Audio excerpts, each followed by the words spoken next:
Buenas tardes, muchas gracias a todos por participar de este webinar. Nosotros vamos a, como Leonora comentó en la introducción, un poco los cambios, la historia de este nuevo manual que llevó un tiempo, desde la tercera edición a la cuarta edición. Y nosotros con Susana vamos a contarles un poco ya del manual en sí, los distintos capítulos, cómo está conformado y un poco qué es lo que vamos a encontrar en cada capítulo. Vamos a ir sección por sección. El primer capítulo lo vamos a pasar un poco por alto, bastante de lo que explicó Leonora ya. Explica el fundamento del manual, es decir, por qué la necesidad del cambio, el alcance, el objetivo de este manual, que ya los describió Leonora. Describe un poco cómo está conformado el manual y cómo es su uso, ¿sí? El manual son capítulos principales y además consta de 7 monografías con temas específicos de consulta que complementan la información que está en el manual, en el libro llamado manual, vendría a ser.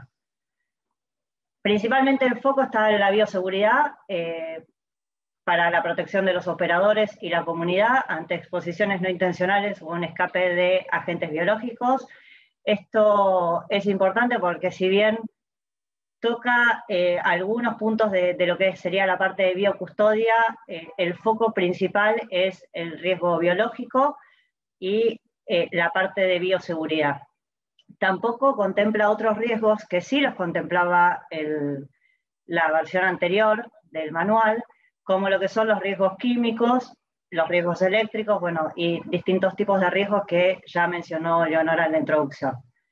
El foco principal es el análisis de riesgo y es el marco de referencia de todo esta nueva edición. Yendo al capítulo 2, es el de ir de lleno al análisis de riesgo. Lo plantea como que tiene que ser un proceso estandarizado y sistemático, donde los riesgos para trabajar con agentes biológicos se tienen que evaluar y toda esa información resultante se va a utilizar para tomar las medidas de control hasta poder llegar a obtener riesgos aceptables. ¿Cuál es el propósito del manual?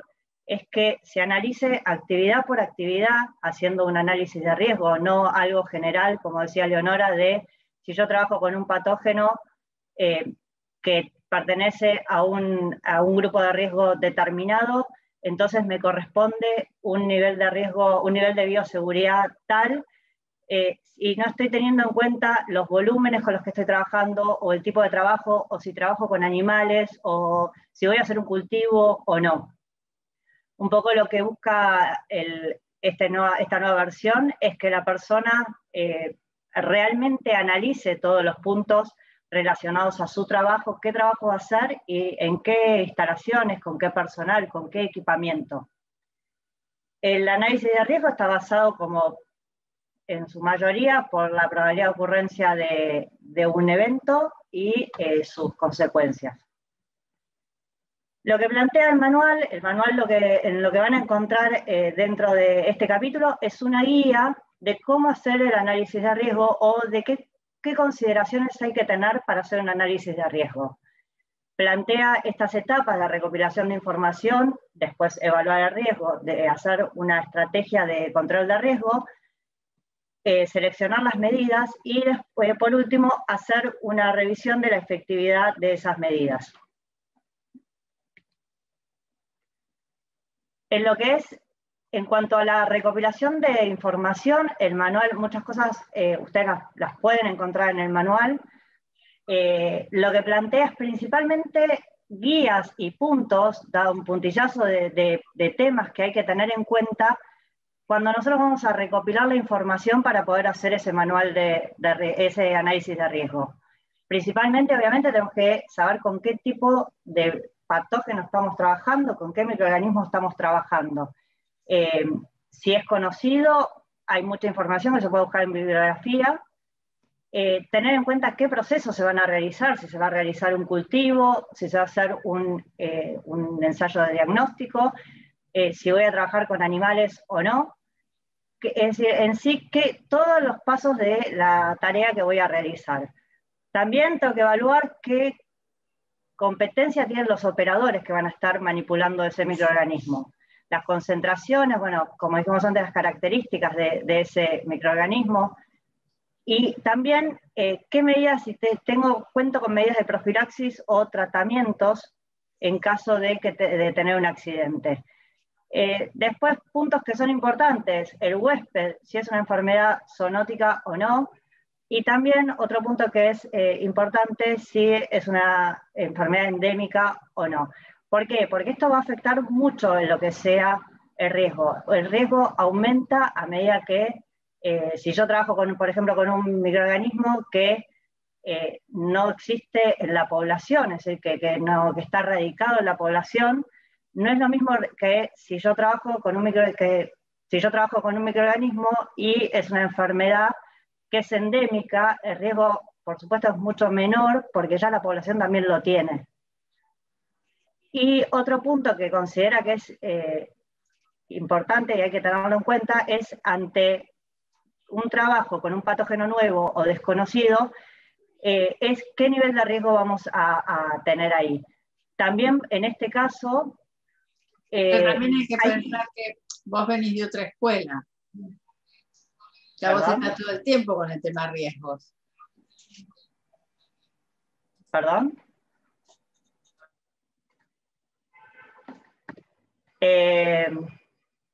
Bueno, continúo.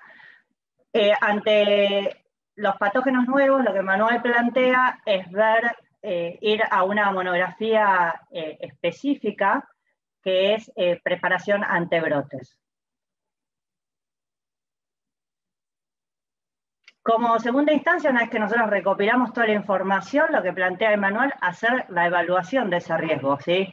Viendo la probabilidad de ocurrencia de la exposición o liberación, y también qué consecuencias podría llegar a generar.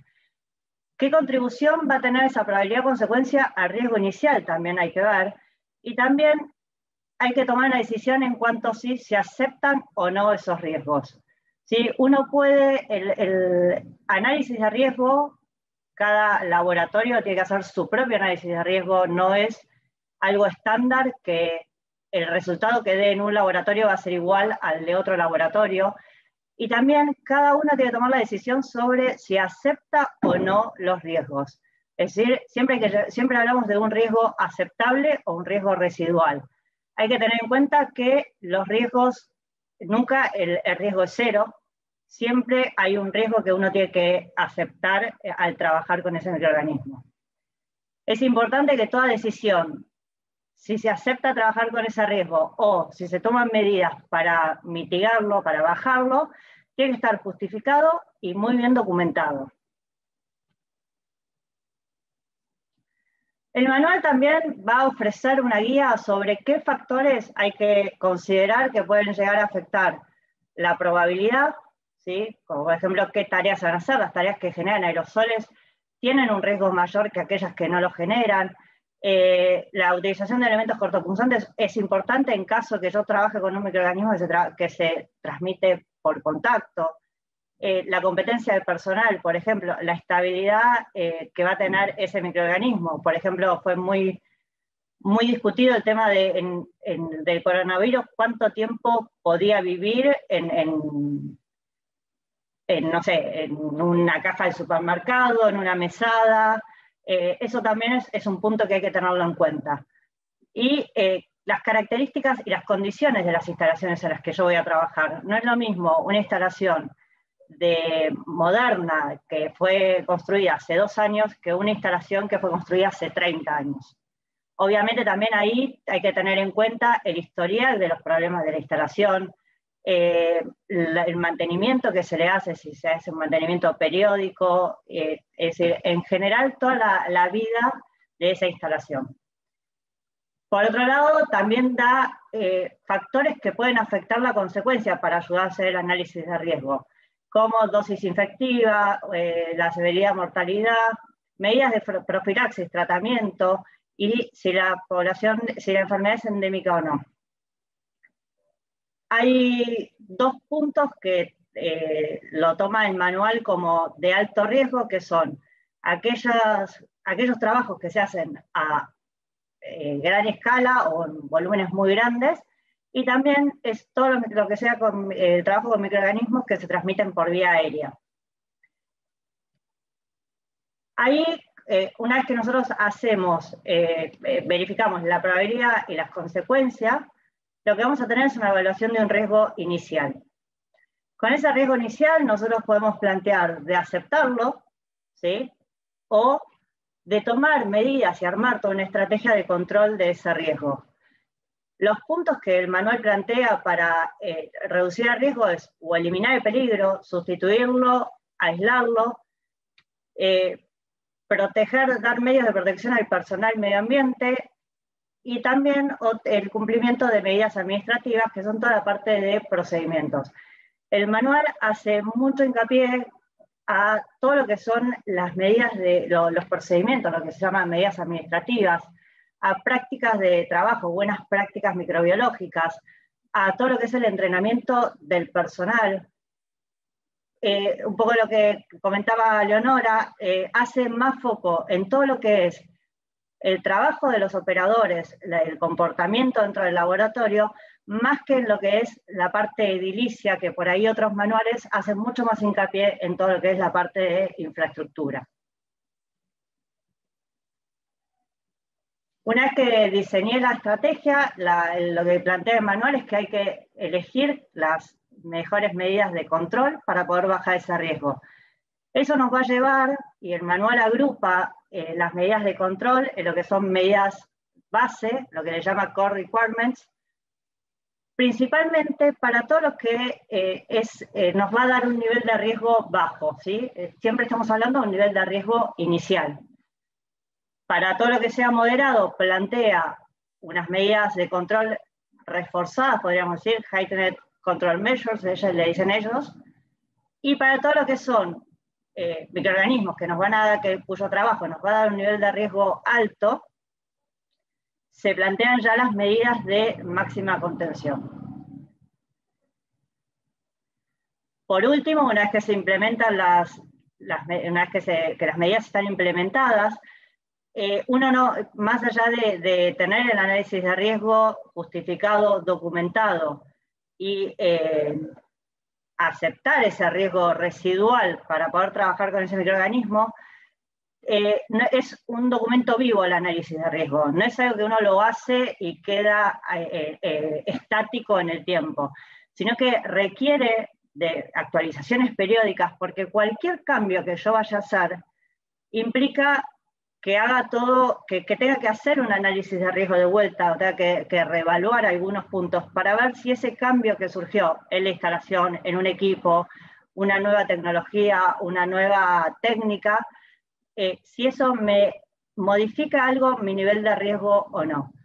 Con esto es el principal espíritu del manual, es que ante cada actividad se tenga que analizar y se evalúe realmente los riesgos que se está corriendo. Obliga también a todo el personal a cargo de estas decisiones también y a cargo de la realización del análisis de riesgo, de pensar mucho más en las actividades en que va a hacer, decidir si las va a hacer o no, y también qué grado de riesgo está corriendo al realizarlas.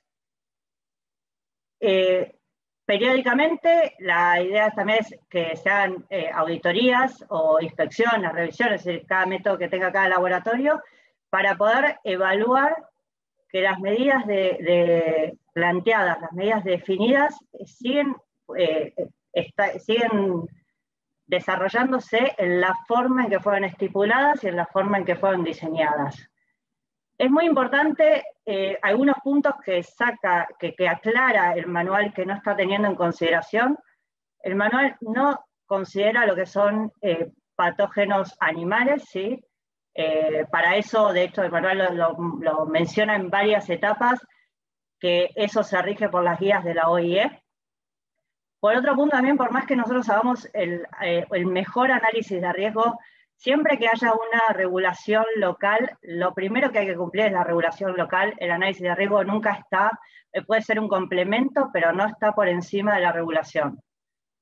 Y por otro lado también, lo que siempre hay que evaluar es que el análisis de riesgo no es solamente el riesgo biológico, sino que también hay que contemplar los otros riesgos, y las medidas que se tomen también no pueden ser más riesgosas o generar otro problema adicional al riesgo inicial. Por ejemplo, si yo lo que planteo es como opción poner un equipo que me va a traer problemas ergonómicos en los operadores, esa medida no la puedo tomar, no la puedo implementar. ¿Sí? Entonces, esos puntos los aclara el manual. Tiene no se llama falencia, pero tiene una falta de información sobre lo que son todos los otros riesgos. Sí aclara que hay que contemplarlos. Considerando el análisis de riesgo y el resultado, las medidas que implementa, como les decía antes, lo agrupa en 3 grupos, en lo que son los requerimientos base o core requirements, los requerimientos reforzados y también los de máxima contención. ¿Qué es lo que busca con estos requerimientos básicos que están descritos en la sección 3? Principalmente plantean que con las medidas que se estipulan en ese capítulo, sería como la base que todo laboratorio tiene que cumplir, todas las medidas que todo laboratorio tiene que cumplir para poder trabajar con un agente biológico. Y más allá de que haya que hacer el análisis de riesgo, lo que se plantea es que sería los requerimientos más importantes, principalmente para lo que es un laboratorio de diagnóstico o un laboratorio clínico. Por supuesto que esto no implica que uno tiene que tomar estas medidas y no hacer análisis de riesgo, no, hay que hacer análisis de riesgo, pero la mayoría de los laboratorios entrarían dentro de estos requerimientos base.